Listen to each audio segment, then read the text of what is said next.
Hello everyone, it's me, GamePenguin21, and today, well, we're going to be looking at some more good old-fashioned fanboy tweets because I need a video this week, and this one will probably be a shorter one that I'll release on Saturday, and I will take the rest of this week off, at least for my normal Tuesday thing. I will probably upload a video Thursday, but there's a couple of things that I will talk about.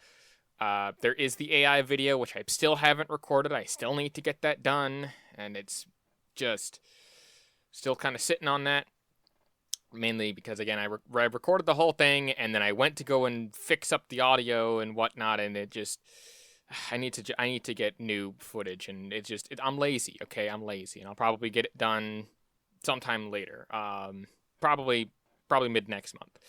Anyway, we're going to be looking at some good old-fashioned fanboy tweets because, of course, with the Xbox having all the people on Twitter yapping about Spider-Man 2, you'd think that they would just take it calmly and just be like, hey, look at this. This is really cool, much like the Xbox guys. But no, these are the Sony fanboys that we're talking about here. So let's get started. Starting off with good old King Thrash, who I do actually want to make a video on because I have one of his videos where he talks about or tries to rewrite a Flash Gets animation. And straight up, I'm unsure if that's fair use or not, because he just straight rips the video and then just does a voiceover over it with no pausing or anything in between. So I'm most definitely not showing that beginning half, as it says nothing of value and is meant to be, quote, a joke and, quote, funny, even though that's not at all the case. But little trailer for maybe an upcoming video soon. In any case, Mr. King Thrash Gaming retweets a PC Focus, says Microsoft has increased the price of Activision games on the Steam stores, which I don't think that that's the case. I don't think that that's what happened with them increasing the prices of that. That might have been something else that there might have been some other reason as to why they did that. That to me makes very little sense. I think that was more of an Activision thing because, again, a decision like that to increase the prices isn't something that you just speed run after you acquire a company like this. It makes no sense to blame them. He says, the acquisition will be great for him. Y'all fighting and celebrating Microsoft for this, how they reply to you. And again, was it Microsoft's fault that it to me, like, they haven't, the checks are being signed right now, so I'm unsure. I don't think that's the case, though. I'm going to stand that it's not the case that this was a thing that they decided to do, but if it comes out that way, I'll eat my words. So, you know what? Covering the bases. I don't think that was a decision that they made in the moment, nor even anything to push the people to Game Pass, but whatever, I guess. Next up, we got Microsoft spending $100 billion on publishers and studios and still not having a single GOTY nominated in 2023 is wild. Guess money can't buy you everything. Which, J-Dub, you tweet a fuck ton throughout the entirety of your everything. You play Twitter more than anything else. You just have like an automatic bot that just chat GPTs a bunch of shit together, and then you just tweet that shit out, because you are just, ugh. But this one is probably one of, if not the biggest things here. It's been about several months since that, and Starfield is still on a lot of the ponies' minds. Like, it's, you know, it's one of those things where they say, oh, Starfield's a failure, and yet, you know? With this being a pretty interesting but weird example, saying that Marvel Spider-Man 2 sold 2.5 million copies in 1440 minutes, only on PS5, no PC, no PS4, no BS, day one sub service to inflate player count, only the effing PS5, which, awesome. Genuinely pretty cool. However, here's the question. It did that in about, I don't know, I think that they said it about a week or two, maybe a week. Guess how many more people would have bought this game had it come out on PC like this? Had they built up a hype for it, right? And people out here being like, "Oh, well, the PC wouldn't bump the numbers up that much." Are you sure about that, Chief? You want to put your money where your mouth is? And you know, project that maximum value? Because quite honestly, again, 2.5 million is not a like insurmountable number to hit, I would say, given the player base. But I mean, in about, I think, the same time from the correlation here, that didn't they also like hit 6 million or something in that same amount of time? I don't know. And yeah, absolutely, they're inflating the player numbers and stuff, but I mean, to me,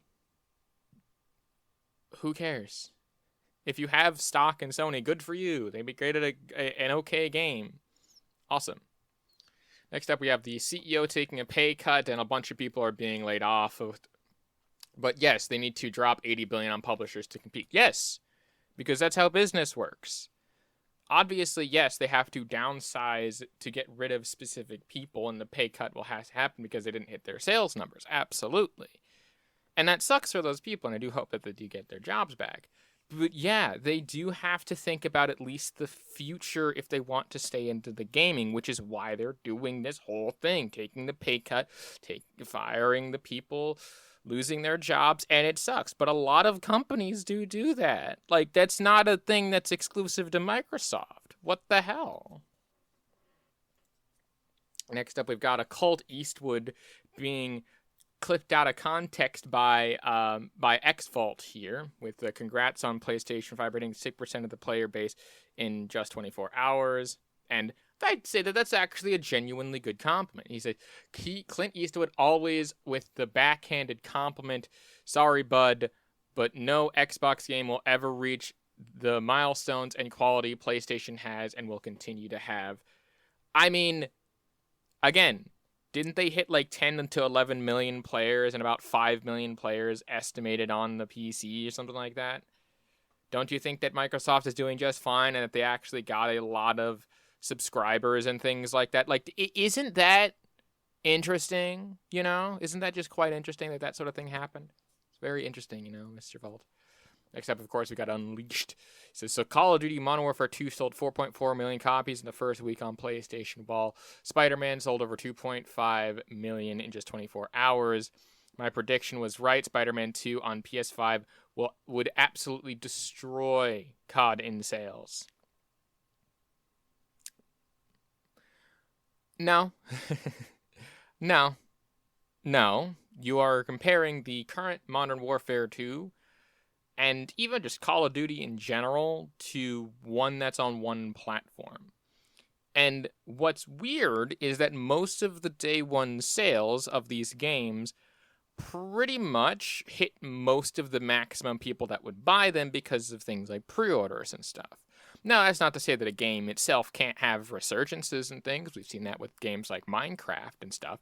But my whole predication with this is that, again, Spider-Man is an exclusive, meaning that you are handicapping yourself out of the fucking gate, regardless of how you want to put it, by capping your market cap at a specific amount within a specific captured market.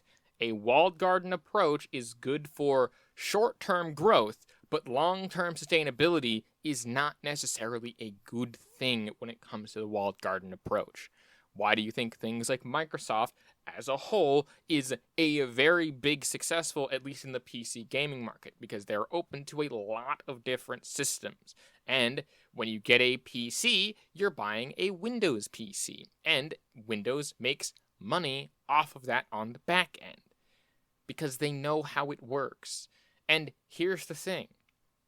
Again, the 2.5 million copies in 24 hours is just on PlayStation. Imagine, again, if that was released also on PC. You'd probably double it. I'm gonna be honest, Chief. You'd probably double it if it came out on PC as well, and you would have nothing to fucking talk about. I don't know, Chief. It just, to me, right? It still accounted for record-breaking sales of around 30% of the 1 billion record sales. Are you kidding me? Plus, also, again, this is a very weird article to kind of cite.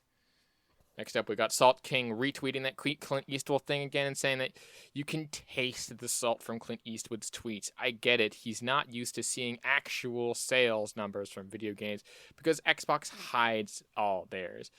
Because they're abysmal. The whole reason Xbox Game Pass started in the first place. Okay, then why did Sony do that? Same sort of thing. You know, why does Sony have their own thing? And why? And again, it's one of those things where you look at it and you're like, okay, interesting. But this seems like a genuine compliment. Like, it's again, this is Colt Eastwood, so I wouldn't take him seriously. And I'm not taking his side. He's an Xbox fanboy. Why would I take his side? That makes no sense to me. I don't care for his content. I don't care for him, really, because he doesn't do much of anything. And it just makes no sense to me. I'll probably make a fuller video on this next tweet here that I took from the Red Dragon, where he's talking about a Kotaku article where the person says consolidation can be the enemy of creativity. And this article was interesting because it tries to paint itself as pro PlayStation or an anti Xbox, but if you read it like fully and understand it fully in a more neutral sense, the person's only talking about the fact that he doesn't like a lot of the gaming aspects of this. To hit on the 3 main points from this article, because I did actually leaf through this thing, but to hit on the main points are he doesn't like how the gaming industry has put a lot more on the Hollywood end of things, having big budget games that seem to be more movies than actual games, and that it's stifling the creativity because there are only a handful of quote-unquote profitable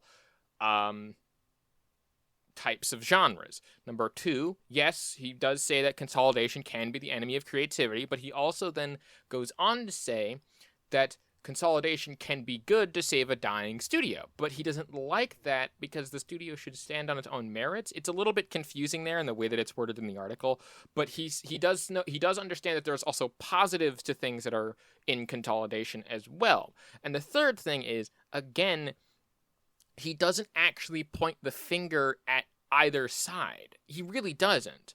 Because if you were to read it, he never name drops Xbox, he never name drops Sony, he never even name drops Nintendo. He name drops no one in the whole article, and yet this is being represented as just because he's a PS5, who was an ex-PlayStation 5 boss, that he's anti-Xbox.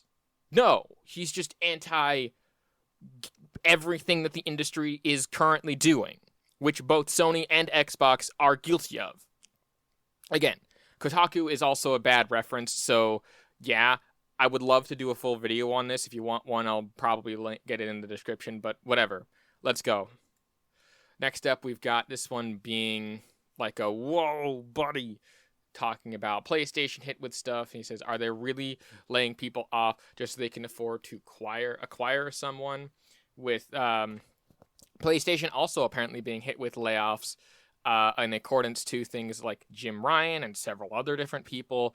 And I love how earlier in this video, they were like, oh, Xbox is laying off all these people and they're spending $100 billion whatever the fuck dollars on acquiring studios. Holy shit. You get Jim Ryan and a bunch of other people that are high up on PlayStation are also leaving.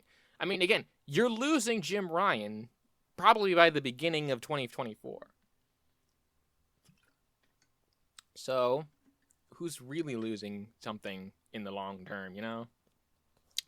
Next up, we got someone else who got fired because of Xbox Game Pass stuff, and this is just bringing up the old articles and things. And again, I love how he says, if they don't stop the cap and buy their games.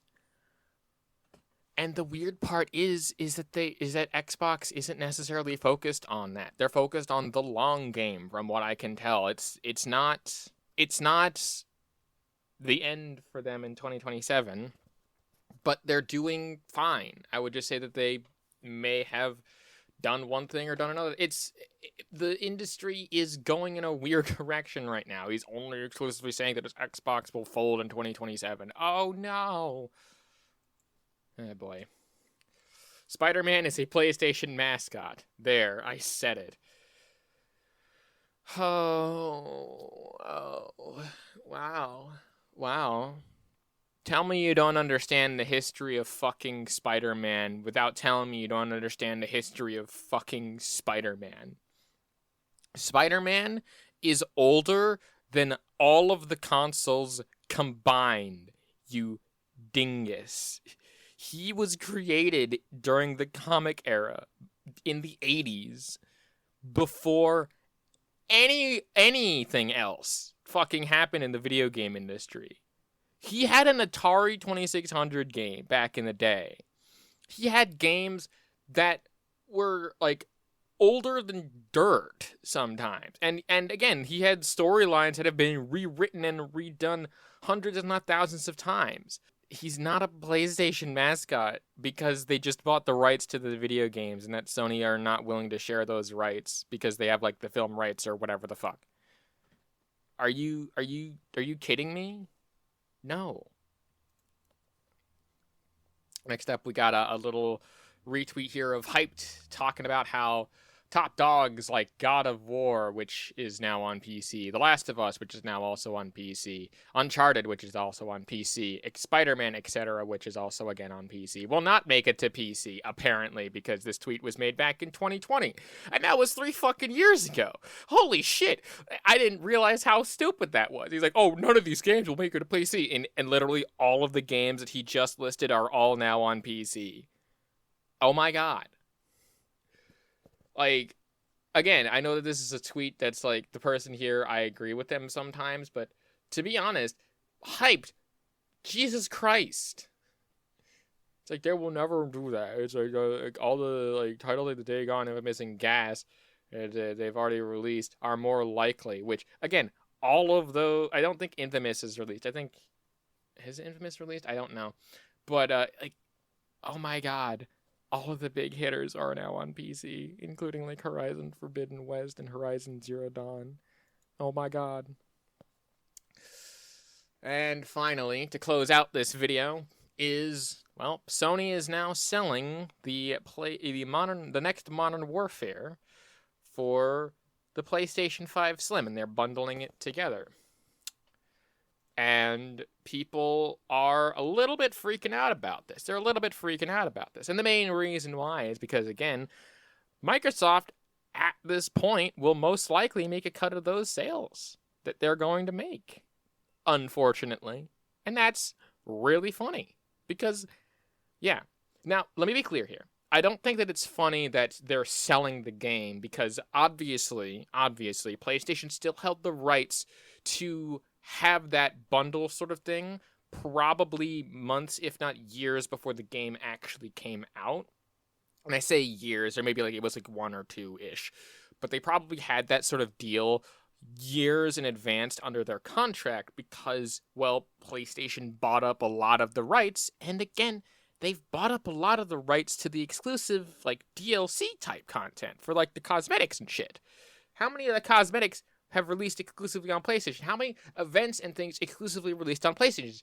How was it that the freaking survival mode for Modern Warfare, the original, was a year-timed exclusive for Call of Duty, exclusively for this, for PlayStation? Like, it's...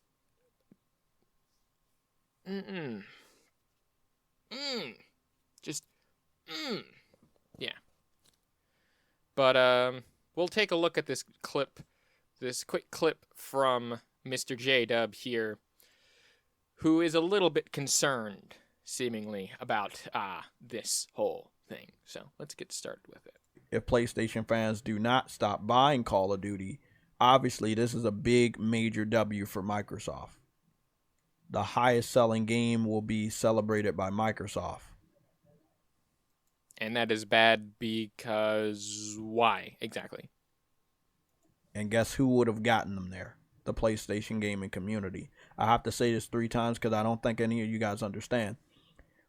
Oh, no, we understand. It's just that you seem to be the one lacking in comprehension skills.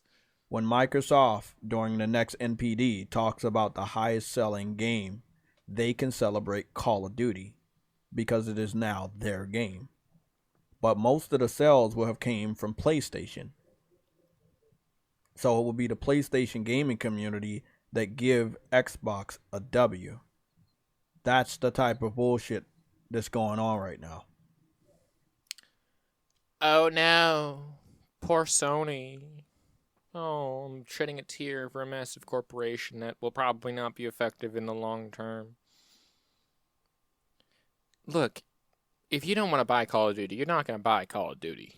I'm going to be honest, Chief. I am what I proclaim to be the self-designated president of the trash taste FPS club. All right, I know trash taste because I have played a lot of Call of Duty back in the day, and I still play a bit of Call of Duty here and there. Not as much because I'm playing other shooters.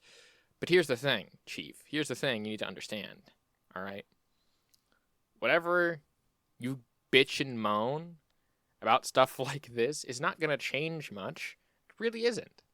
Maybe they'll lose some sales. Some of the Xbox or maybe some of the PlayStation extremists will be like, I'm not going to support this anymore because I don't want to support this game. It's like, I've met one person who's like, I don't want to support this game because Xbox bought it. It's like, but this is a game that they got before that. So it's like, but I don't want to support them because they're a trash company. It's like, dude, just, if you didn't like it before the acquisition and it was Microsoft buying Activision that was like, nope, this is the final straw, without realizing some of the benefits that they could add to it. I mean, bye, have a beautiful time. Oh well, you're one sale to them. It's not going to make much of a difference.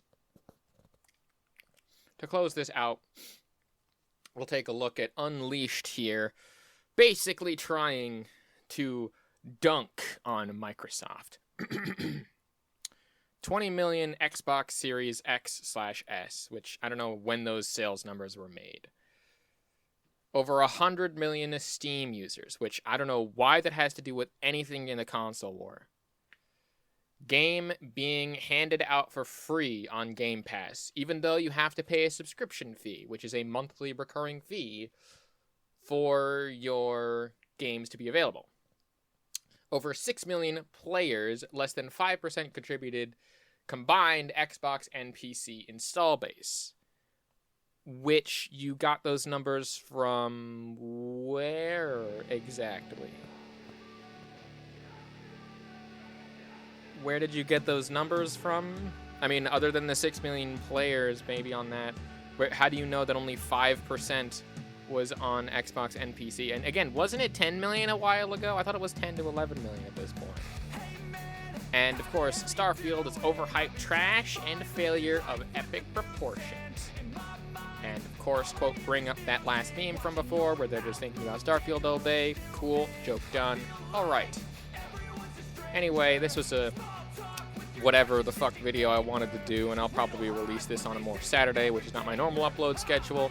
So, sorry to that. But there won't be a video this Tuesday because it's Halloween, and I'm just going to be fucking lazy and take a week off, okay? I haven't taken a week off or even missed an upload Tuesday date within the last time, so please, just give me this one, alright? This will be the only video that I release this week because I want to catch up and make some other videos that I can schedule for next week. So, do talk about stuff like that. Anyway, my name is GamePenguin21. If you like what it is that I do and want to support me in any way, shape, or form, links down to all of the socials and stuff like that in the description down below. In any case, thank you so much for watching, and a peace off. Hey man, can I get a favor?